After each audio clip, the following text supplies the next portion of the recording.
So we're going to talk about reality hacking.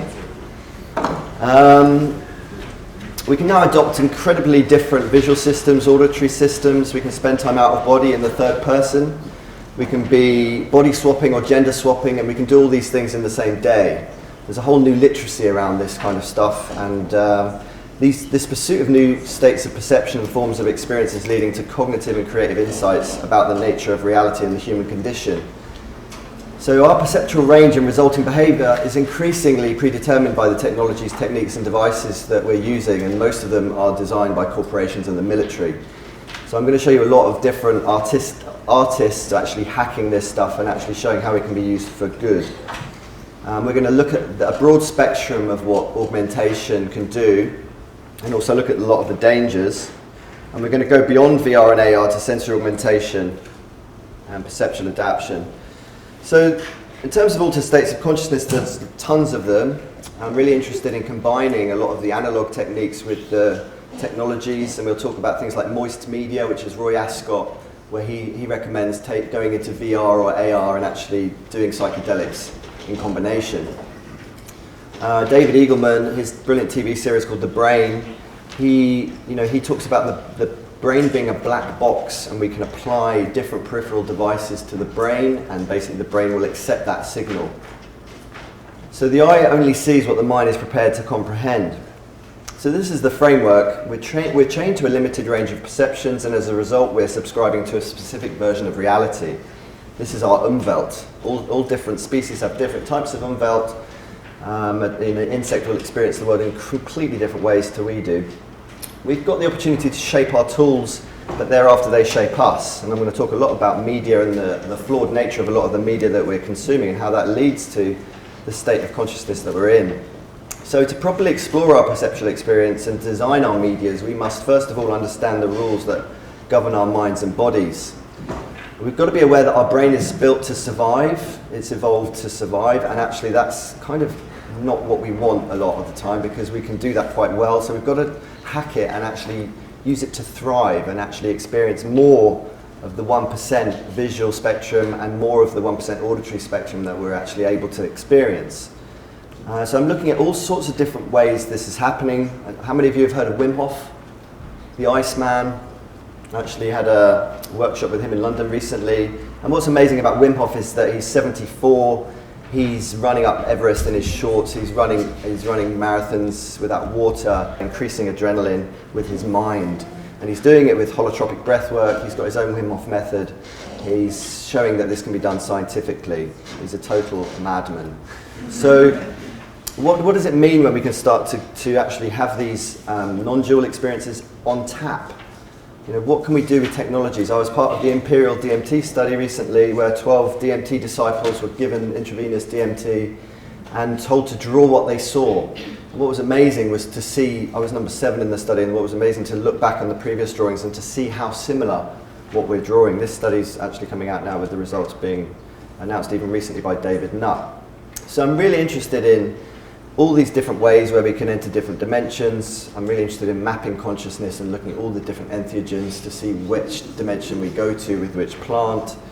And this is such a really important thing for me, that I'm very interested in how we can use technology also to not replicate psychedelics, but actually to create a whole new range of effects, and we're calling this cyberdelics. So this manifesto for context engineering, which I'm going to talk about, it's a quote from Darren Stevenson: "There are forms of sensing, understanding and communication which only become accessible to us during certain modes of emotional flow. Effectively, some feelings grant us access to non-ordinary states of sensing, understanding, communicating, acting and knowing. It is as if there are networks of possibility where peculiar emotional states act as both a password and an activation element."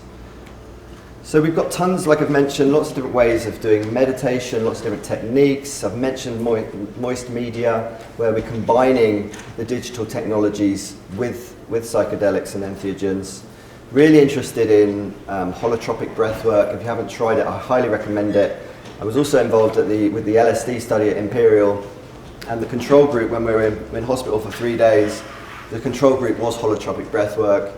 And what I find absolutely fascinating is that, you know, the holotropic state is the same as the LSD state.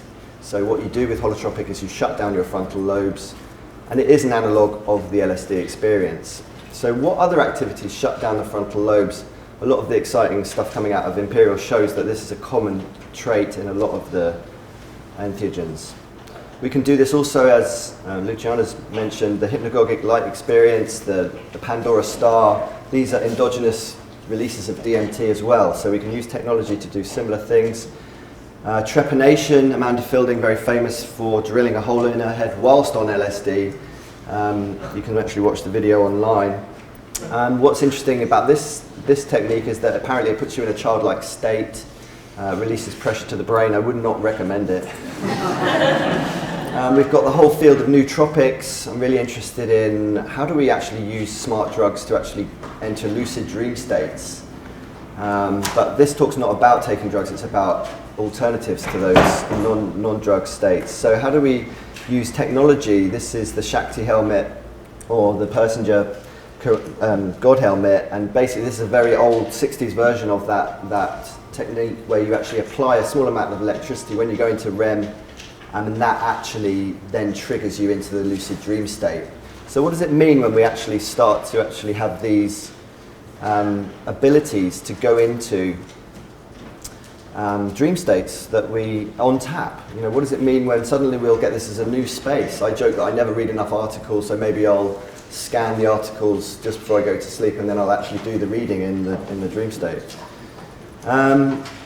My friend Claire Plumley's in chronic pain. She uses technology to create a layer between her and her pain. So she's literally using a visualization of her pain in real time. It changes in real time, and she doesn't focus on changing the pain, she focuses on changing the visualization, and that in turn changes her pain. So what does it mean when we can re-image and therefore remap and consequently re-feel our pain through technology? If you start to look at reality as a model, it's much more likely to be negotiable, and if it's negotiable, it can change. So we've got tons of these examples where people have been hacking their senses, combining their senses, and I'm really interested also in sensory augmentation. How can we create new senses? But there's tons of problems with technology, as we're all aware. There's zombification of the world through smartphones. As my colleague Jazz Razul says, is your technology feeding you or bleeding your reality dry? It does not seem to matter where you are anymore. It doesn't matter how beautiful the scenery is because you're just staring at screens. Zuckerberg is super happy about this, obviously. But this is the problem with VR, and you're going to get this more and more because, you know, we're going to end up with this Hikikomori everywhere. Hikikomori is even, I actually got paid £10,000 by Winston Churchill to go to Japan to study Hikikomori, and it's scary because these people aren't even using VR yet. So there's whole swathes of people logging out of society. How do you stop them? It's a literacy problem.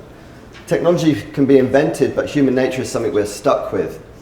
So let's stop using these screens, this paradigm under glass, which is an interaction paradigm of permanent numbness. So how do we get the analog back into these mixed reality worlds? We know that not only do we learn and read, we not only learn to read more quickly when we first learn to write by hand, but we also remain better able to generate ideas and retain information.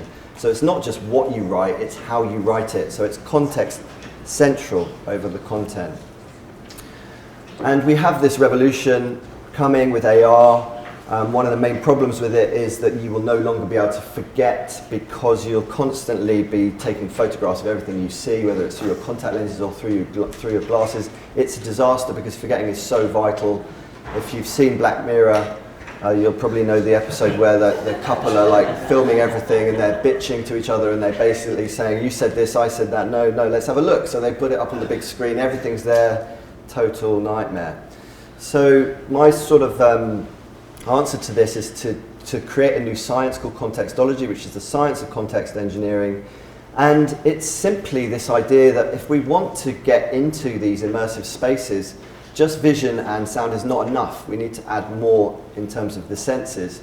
So this game here, Bloodsport, actually gamers are linked up to the Oculus Rift, but they're also linked up to a drip. Every time they get shot in the game, they actually have real blood taken from their bodies. And it's the last man standing wins because They want to be more immersed. All the blood gets donated to the blood bank. Everyone wins. So this again is, if you want to empathize in VR with a refugee, you're not going to get there just with vision and sound. This was a comment just a few hours ago. Context engineering art is not a mirror held up to reality, but a hammer with which to shape it. And I've been getting, a lot of people saying, well, this is super dangerous what you're advocating, and you're also creating a science to actually teach people how to do it. But I think this stuff's coming no matter what, and we need to be on the right side of this to actually know what can be used for good. So obviously we're already in a situation where we're confused by reality, and I'm going to show situations why. The politics is broken, it's a disaster, but we must smash down these systems that domesticate the mind. So there's tons of different ways of context engineering. We role play, we take substances. So, how can we actually frame this stuff? So there's tons of different ways of doing these context engineering feats. We can, we can wear 360 vision. I've worn this for a whole week, where you actually take a street view input, 360 input, and it squashes that into 180 degrees. As I mentioned before, your brain is a black box. It accepts a new peripheral input. It only takes your brain 15 minutes to adjust to seeing in 360. And what implications are there when we all see in 360? Because at the moment we see ourselves from the front. We only see ourselves from other angles, maybe when we go to a wedding and we see the wedding photos a few months later. Everyone goes on diets after they see that. So what happens when we're actually able to see 360 as a standard? And what happens to things like the design of sports when everyone can see around them? This is again work in Japan, where they're actually increasing or decreasing the size of your food as you eat it, in order to trick the brain into think you're eating more or less than you actually are. This is a decelerator helmet which slows time down in real time, enabling you to see patterns emerging that you'd never normally see. This is reverse blinking, where you can only see when you blink. So, we've got tons and tons of, this is more about the out-of-body stuff. So these are the altered states of consciousness, where you link yourself up to an Oculus. You don't look into a game world, you look through two cameras and you put the cameras behind you, so you're looking at this person going, who's that? And it's you. So your brain is easily tricked, especially if you start to include another sense. So if you have a pen poking in you at the same time you can see a pen poking, then you're actually, your brain continues to be tricked. This is the body swapping to be another lab. This actually is a guy that doesn't believe that we're going to evolve into cyborgs. He thinks we're going to devolve into animals, so he's already become a goat. And he thinks that is the way to go. So, we can become dolphins, we can experience what it's like to be dolphins, we can experience insect vision, we can experience hammerhead vision. We have tools that will enable us to control our own body temperature. This is a Ristify from MIT, so doing away with air conditioning, because we all have different needs. This is remote kissing, where you put your tongue in your mobile phone. They found out that things are less heavy if they're white. So perceptually, in Japan, again, they've got science on this. They're actually turning everything white in the gym, because everything's black. All the dumbbells are black, so they're projecting white onto those objects. And you can pull more weights. They've got science. This is the aroma fork, where you can actually start mixing smell and taste to create entirely new forms of experience. Hearables are massive. This is the Hear One Active Listening, which enables you to context engineer your sound environment. So you can remove certain sounds like babies crying or people snoring. Or you can actually, when you go to a gig and the bass isn't loud enough, you can turn it up. This is the Subpack, actually, which I have here. Jose's going to use it in his session later on. Subpack enables you to feel music. This is the Nirvana headset, which enables you to actually stimulate the vagus nerve whilst listening to music. So actually, this one piece of technology, this one instance of technology, can transform the whole of music as a media, because you're able to really feel the mood of the music. Virtual awakening, again, Jose's in the audience. That's his contribution to non-drug states of consciousness. We have these haptic suits coming, where we can actually be completely immersed and feel what's going through the internet. I'm really interested in the social benefits of all of this. As I said, it will be used, a lot of this stuff will be used for harm, but obviously we need to be aware of it first before that starts to happen. This is a Chinese artist that's actually really interested in changing our perceptions of beauty. She doesn't wear makeup, she changes her features through these convex or concave mirrors. We can start to merge contexts where we put nursery school inside preschool inside a nursery home. Our actual fashions are becoming conscious and start to move according to the gaze that's upon them. So there's tons of different ways of context engineering, tons of different ways where we can make context instead of content. And this is becoming an actual demand. There's a whole economy coming where we stop making so much content. We've got enough content, so let's try and actually change the way we perceive the content that already exists. You know, we've got kids protesting their context engineering. They don't know it yet, but this is just coming. You know, everyone's at it. So it's kind of like, you know, we can do these things as in a daily process. We've got this thing called the ascent, which actually again is something that the more you can calm down your mind, the higher up you are levitated. We've got glasses that enable us to see colours that we can't see normally. I don't know whether anyone saw this. Let me just show you a little clip.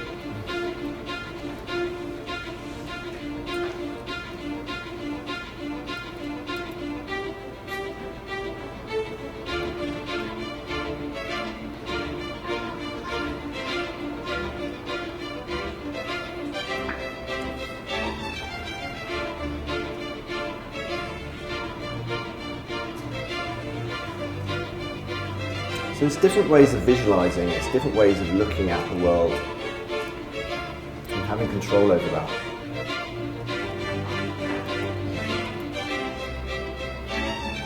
So we built a holoportal, it's very Star Trek. We can actually now turn matter into light. So what we're doing is working with HoloLens, the best AR device that there is on the market at the moment. For those that don't know what the difference between VR and AR is, VR puts you entirely in your own world, in immersive spaces, but AR actually keeps the world there and it overlays the digital space. So with this technology where we're actually able to capture people, we're turning people into content, into these virtual spaces. Again, there's all sorts of issues with that, but this can go into animation, can go into film, into all sorts of different contexts. We did the world's first mixed reality fashion show where we turned London Fashion Week models into light, and we had a virtual catwalk. It's strange when you go to a space and all there are glasses for you to have the experience in an empty space. So what we're doing is creating an Airbnb of bodies as opposed to an Airbnb of homes. And the thing about VR and AR is it's not very democratized. This allows you to become your own content. So this idea of empathy engines is something that really interests me. You're invited to try me out. I mean, I think one of the things that causes so much apathy in the world is because we don't have enough empathy engines. So what does it mean when we can experience what it's like to be a schizophrenic? What will that do to our state of consciousness, especially if we immerse ourselves in there for a while? Teleexistence, again, this is in Japan, where you put these smart gloves and smart glasses on and you literally look down and you've got a robot body. You know, you're in a body of a robot, you look to your right hand side and you're sitting next to yourself, an instant out of body. The colleague I was working with, Professor Anami, he tried this experience 20 years ago and it completely changed his career overnight, just one single experience. This is me in Japan in the system. This is Moon Ribas. We're working with Cyborg Nest. I don't know how many of you have heard of Neil Harbison. He's probably the most famous cyborg. But basically what she's doing, she's got a prosthetic you can see there that shakes her arm every time there's an earthquake in the world. So the bigger the earthquake, the bigger the shake. And she does these performances. She'll stand there for an hour on stage, and if there's no earthquakes, there's no movement. So what this is doing is enabling her to have a direct empathy engine with the Earth. So she's experiencing the Earth in a way that nobody else is. What will that do to her consciousness? We can experience what it's like to be a tree, what it's like to be an animal. And again, another quote from Darren Stevenson. Umwelt engineering. See, if you sense animals, their intelligence becomes yours. So if you sense animals and those animals, for example, can tell when an earthquake is coming, you can tell when an earthquake is coming too. Not maybe, not in fantasy. You can sense what the animal is doing. why and what you might want to be doing along with them. Animals are extensions of your own intelligence unless you fail to establish such relationships, and that's clearly what we're doing. So too living places. How many of you know about mirror neurons? Quite a lot of you. So what are the implications when we're embedding ourselves in these spaces of other people? I've got a friend who goes to sleep and will dream a life of somebody else. They'll be in somebody else's life for 6 months in real time in that dream. They'll go to bed in that dream and they'll sleep in that dream and they'll wake up and have that life for 6 months. And the next day, and then they wake up and it's just been one night, and then they'll do the same thing again, and they might have 3 years experience in 1 week. So what does it mean? Mirror neurons, for those that don't know what mirror neurons is, it's like if you play tennis, then you create a neural network of your own, of tennis. You create a neural network of playing tennis. And then when you watch somebody play tennis, you actually trigger the same neural network as if you are playing tennis. So this means what we're looking at, what we're seeing, what we choose to see is very important. And that leads me on to what we're calling natural media. The oldest technology we have is linear perspective. Linear perspective is 500 plus years old. It's codified the way we see. All of our imaging technologies are based on linear perspective, but linear perspective is fundamentally flawed. I can show you why, because if a normal photograph, this is a typical photograph, 50mm lens, it shuts down all of the peripheral. You don't get any of the peripheral like you are seeing now. You also don't see your own body, because as you're looking out of your eyes, you see part of your body, you see your nose, for instance. So this is photography, a whole new way of imaging.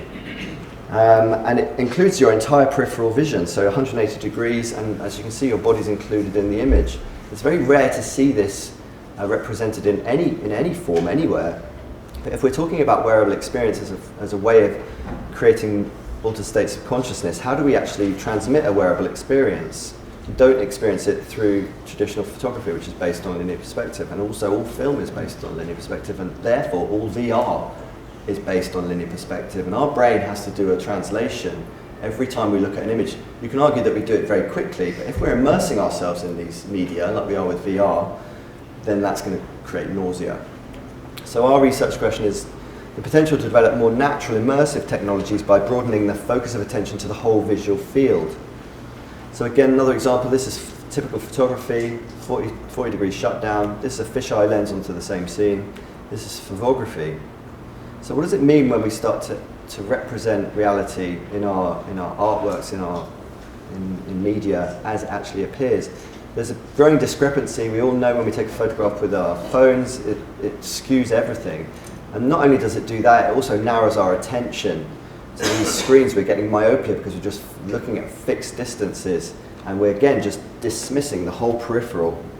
And it's not just our media, it's also our mirrors. I went into a pub at Christmas and looked in the mirror, and it was awful. I looked terrible. So I had to go to another pub just to check that it was the mirror and it wasn't me. And sure enough, this is a growing problem. Body dysmorphia is rife, and it's not just because of the way we think we look. We never really see what we look like. Other people see what we look like. I spoke to one of my friends recently, and she said she hadn't seen herself for 2 weeks because she hadn't looked in the mirror. She was out in the wilderness. This is actually a woman that's gone into lots of different department stores, and she's taken pictures of herself in each different shop floor mirror. So there's a difference between the mirrors on the shop floor and the mirrors in the changing rooms, because the mirrors on the shop floor make you look ugly, and the mirrors on the shop floor in the changing rooms are making you look different depending on which store you're in. So you're a different person in each place. I mean, this is exactly what I'm talking about. So, you know, we think we're sitting inside a room now, but actually the room is sitting inside us. It's a fundamental problem with our perception. We need to gain that perspective. We are prisoners of our own perception, which means, as I said, we never really experience ourselves as we actually are. We can also say the same thing about our voice. We don't hear our own voice because our voice box is too near to our ear box.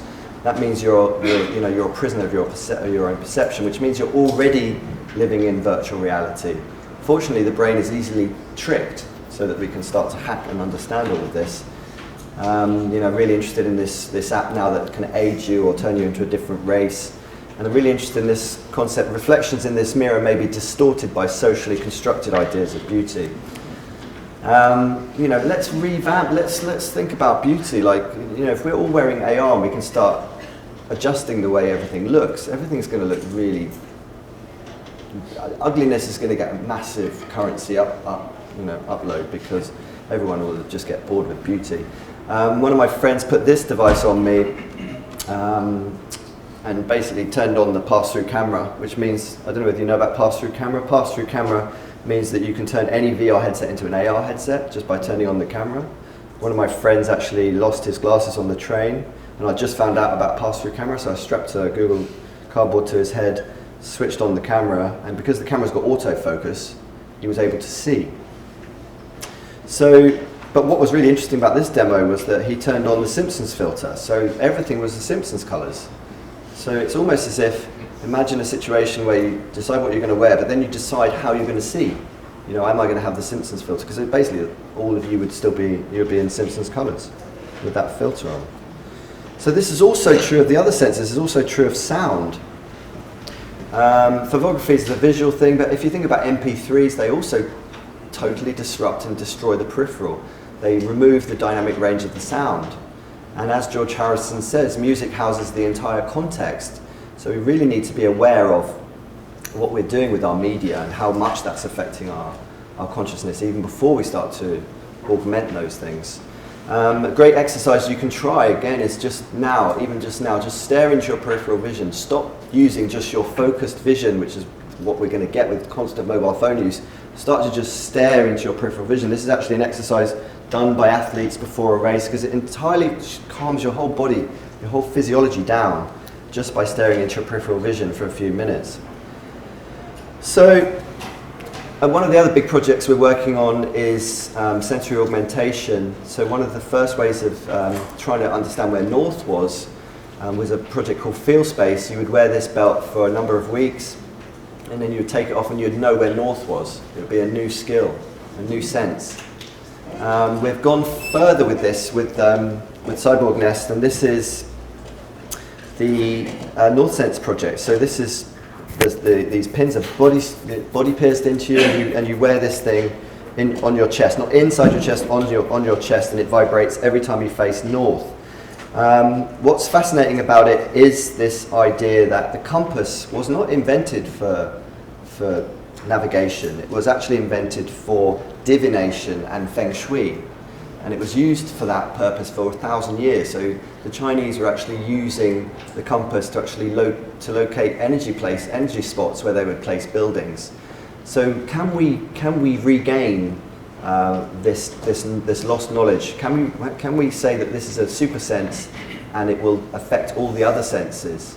A lot of birds have this sense. We probably had this sense but lost it through technology use. So how can we use technology to bring it back? And 250 people are turning this on in the next few weeks, and we're going to be getting all the research from them. So what does it mean when you start encoding location with your experience? So to conclude, context engineering exists because you cannot predict the future, but you can invent it. We need to take advantage of the plasticity of the brain where it is plastic. Don't do things to the brain that don't actually work long term. We don't know enough about this wild west of stuff that's coming out, but we do need to get literacy quickly. So this combination of hybrid reality tools and context engineering fundamentally changes the way we interact, allowing us to access new ways of seeing and knowing. I totally believe there's a relationship between movement and thinking. We're all so static, and there's lots of evidence to say sitting in front of screens just destroys creativity. So the final point, to what extent can hybrid technological devices of often prosthetic alienation help us to reconnect to ourselves and to the surrounding environment? And what actually is the importance of this immersion and increasing the context for overcoming or augmenting the human condition? We have a workshop where we're going to show a lot of this stuff. This workshop is going to be on Sunday from 11:30 till 1 o'clock in Watson's workshop. We also tomorrow have individual sessions with my colleagues doing cyberdelics. So we've got Batuan and Christian doing Cyber Mushroom, we've got Virtual Awakening from Jose, and we've got Infinite Experience from Yuki and Laura. Thank you so very much.